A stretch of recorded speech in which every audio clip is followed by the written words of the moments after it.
So at first I was writing the script for a video that would only be about the new soundtrack, but since it's too late now, I have to make a bigger video about the fraud layer. But I think we should start with the new soundtrack, since there's still a lot to unpack here. So when Hakita dropped this track, I had a bunch of ideas about it and made a comment. Then I've talked to a few more people, then someone in the comments reminded me of some things, so here are my current thoughts. So here's the comment. First of all, I don't know what I was thinking when there is literally no evidence, and I thought that Ophanim's rings were kinda like, wait, what if it's hell and item thing? And speaking of Ophanim will most likely be our greater angel enemy, and I think that we are probably getting introduced to it like a mini boss or something. I am no longer sure about the second part of the comment, since we don't have enough evidence for anything. So yeah, I'll probably just make another video after the fraud trailer drops. Third part of the comment I'll leave for later, and now the fun part begins. But first of all, shout out to Torek1127. Thank you for reminding me that in Christianity the word logos means a lot of stuff actually. And not only the fact that the word logos is one of the titles of Christ, but also it's a word for word. So like in the beginning there was a word and stuff. So not only the word logos is a word for reason and a word with heavy connotation in Christianity, but there are way more translations that would fit with the song title in absentia logos. But first of all, let's address the elephant in the room. The song title is in two languages, in Latin and in Greek. And it's in two languages because it makes it harder to translate properly, because the title can mean without reason, lacking speech, not having words, without words, lacking words, in absence of Christ, in absence of God. And those are like the translations that I've thought of, because there are probably way more. And the reason for it is because the title is the way it is on purpose, because it's the only song title that is not in English, well, except Tenebroso Sangue, but it's from Kijen Church.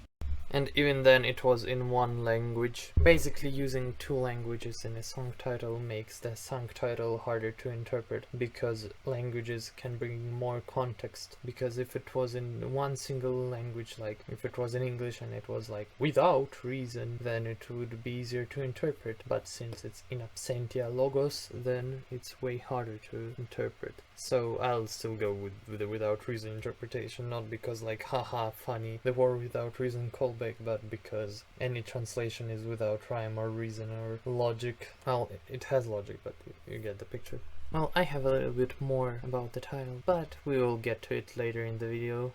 And now to the song itself. And first thing that is very apparent, it's very different from most of the Ultrakill soundtrack. And yet, in absentia logos, the soundtrack still reminds me of the Death Odyssey, Gabriel's themes, soundtracks from Violence and Heresy layers.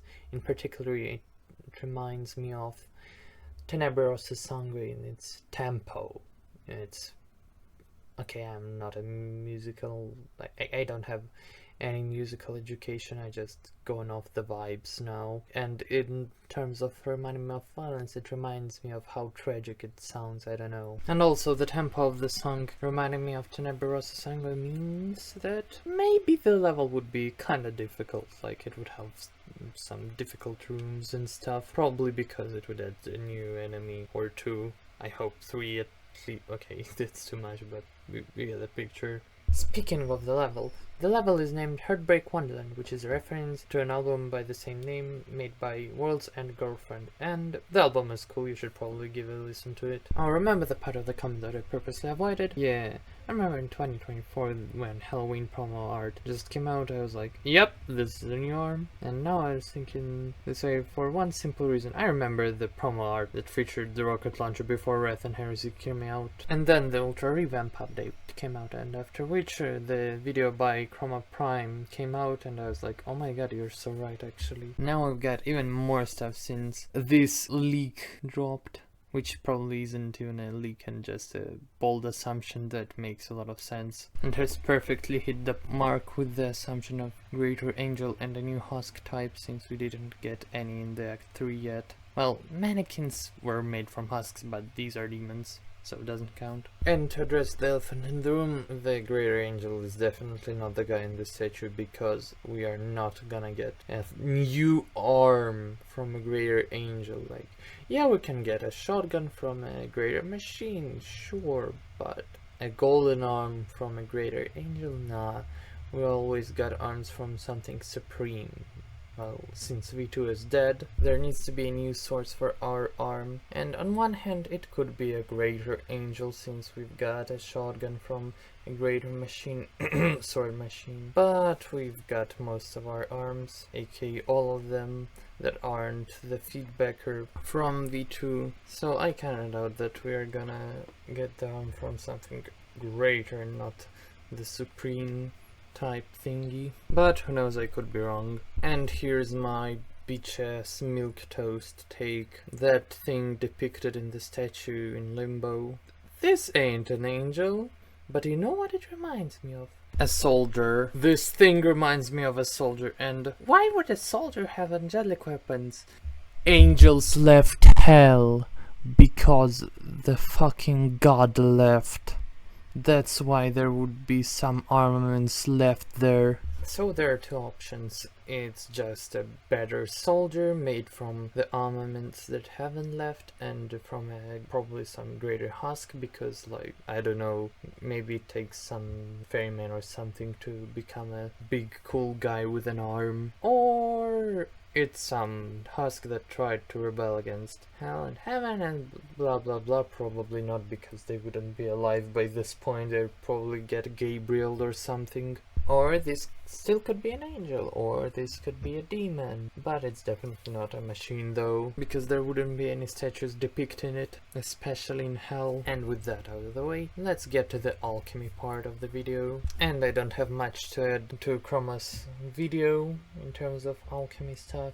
So basically just go watch it, except that Green Lion also may symbolize Sisyphus, because it was merged with the sun that he eats, and like Sisyphus was the sun for his people and stuff. You get the picture. And also there's a different character which the Green Lion fits. Almost forgot to mention, we definitely are gonna see the Salt Skull. But first let's talk about the Malebolge itself. In Divine Comedy, fraud is divided into 10 trenches, each representing a different kind, a different level, a different flavor of fraud, each with its own punishments.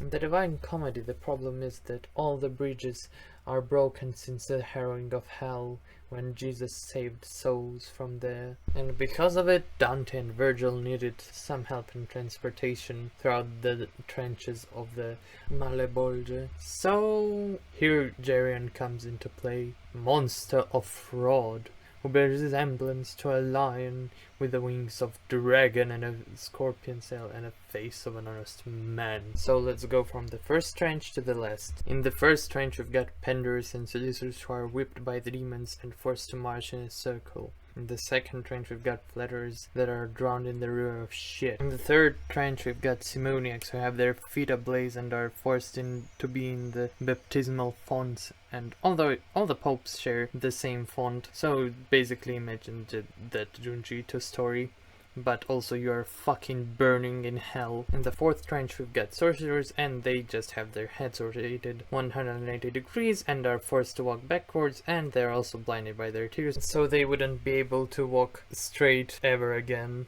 In the fifth trench, berators are basically thrown into the cauldron of boiling tar, and they get poked by demons in case they try to get out of the cauldron. In the sixth trench, hypocrites are forced to wear extremely heavy robes and walk around the circumference of their trench, and also the people who are insisting on the execution of Jesus Christ are themselves crucified to the ground, and everyone steps on them. In the seventh trench, thieves are beaten and bound by snakes. Some of them are transformed into different reptiles, basically full of reptiles, straight up serpentarium. In the eighth trench, there are counselors of fraud, and they're basically burnt in brilliant flames. And among these we can see Odysseus. In the ninth trench, we've got sowers of discord, and they're horribly wounded. And by that I mean they may be maimed, they may be cut up into pieces, which is usually the case. Some of them are just skinned alive, some of them are But you get the picture. In the 10th trench we've got falsifiers, including alchemists, and their punishment is being favored by Grandpa Nurgle. And by that I mean they're suffering from almost every disease at the same time, in the most chronicle and horrible way possible. And outside of the 10 trenches, between layer 8 and 9, there are giants who rebelled against God, and among them we can see Nimrod, babbling and capable of speech as a punishment for constructing the Tower of Babel, and Teus, who helps Dante and Virgil descend into the well leading to the 9th layer, and other giants that I didn't bother to mention because I'm lazy. With the Divine Comedy out of the way, what we are most likely to get in the game. First of all, we are definitely getting the Golden Arm quite early on because we need more time to play with it, because they're like only, well, including 8-1, they're like only 6 levels if we don't count secret ones and PH3 and Encores, so yeah. Second of all, well, Greater Angel and New Husk type. Also, we are probably getting a few more demons, at least one new demon type, because there are a bunch of demonic creatures in the fraud layer in Dante's Inferno, so probably at least one kind of demon would be added here. Third thing, Layer 8 will be showcased on a PC gaming show. Well, its trailer will be showcased. Let's fucking go! Fourth thing, Hakita said that they're cooking up some non-Euclidean spaces because, you know, they had to rewrite the code for this shit to work. Of course, they're gonna put non-Euclidean spaces in layer 8. Fifth thing, more alchemical stuff for us to see, New Testament when the secret level of layer 8 drops, and finally some confirmation of who is gonna be in P-3, unless Hakita ain't gonna confirm it ever and will leave us guessing. Likely thing number, I don't know. We're quite likely to see Geryon, since he's quite important throughout the journey through the fraud layer, and since there is apparently no actual evidence of Jesus in Ultrakill due to idol not actually depicting Virgin Mary and baby Jesus, but actually just being idol of maternity and stuff, so there will be probably no herring of hell, and thus no broken bridges, and like even those wouldn't even stop V1. We know what V1 is capable of, so it's probably just about non-Euclidean spaces, and since Geryon is a ferryman, we'll probably just get teleported around. And it's time for some bullshit theories and speculations. So remember what I said earlier about interpreting title in absentia logos? So if you are like me and consider King Nimrod to be the best candidate for a Prime Soul, here's more food for us. In the Bible, God made everyone speak different languages because of Nimrod. Because Nimrod commissioned the construction of Tower of Babel. And God didn't like it because it symbolized humanity's hubris, and then God confused languages of humanity. So, what's so different about In Absentia Logos? It's in 2 different languages at once. Its title is literally made to confuse our languages and make every interpretation be correct. That's why the speech of 2 languages at once is without any reason, because there is no point. It's just pointless. It has no logic, and thus it fits perfectly with King Nimrod, especially since in Divine Comedy he was only able to speak gibberish nonsense. There is no words, no logic, no reason in what he says, since he can't convey any message. The true meaning of the song title is lost in translation like Nimrod's words. But I am still not finished with Nimrod, since we can apply alchemical stuff to him too. Remember the green lion? The green lion losing his head also symbolizes transformation, transmutation. Well, in the case of Nimrod, he became a husk and built the Library of Babel, now in hell. And remember the alchemical principle of as above, so below? He tried to build it above and failed, and he tried to build it below. But since there is no constant that shaped the previous result, something changed, and now the library still stays. And that constant was God. And since he left, Nimrod succeeded in his endeavor. Also remember the Library of Babel in the 7th layer? Yeah, it probably stretches out to 7th layer and further from the 8th layer, and unlike his previous tower, it transcended. It was able to reach a plane of existence above the one that Nimrod resided in. Unlike antennas to heaven.